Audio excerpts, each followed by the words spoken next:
jaannee jibbinu qabsoo jibbaata gabrummaa irraa bahuu hidhannoo furmaata tokkummaadhaan kaanee hunduu yoo hidhanne ofirraa buqqifnaa gabrummaa mulqine dhaga'ee obboleessa ati obboleetti ka'iitii falmadhu roorroo saba keetii gabrummaa irraa bahuun tokkummaa keessa maaliif wal baqannaa akka ilmaan bineessa gamaa fi gamana walitti babbaane diina waan komannu ofii wal cabsine budaa nama seetee ka wajjin hiriirtu warra reeffa namaa mataa muree nyaatu isa daanna seetee kanaaf sodaannu kaayyoo keenyaaf doonee mataallee muramnu hamma sabni keenya dhugaan bilisoomu qabsoon durumatti duuban deebi'amu ajjechaan Oromoo kan inni raawwatu gaafiin Oromoodhaa kan deebii argatu dhiigni Oromoodhaa kan firii horatu yoo qabsaa'e qofaa kana haa baratu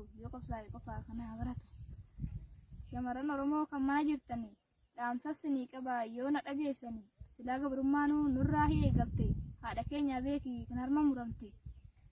maa ustee callista gabrummaa sitti tolte mookaatee qabsaa'uu garaas sodaate shamarran Oromoo goota durumaani ka'iitii falmadhu ciisteen callisini warri du'aa jiru siyyee obboleessa garii obboleetti meestaa mul'atu quuqaan saba keetii gootawwan Oromoo jaallan shamarranii warri wareegaman seenaa barreessanii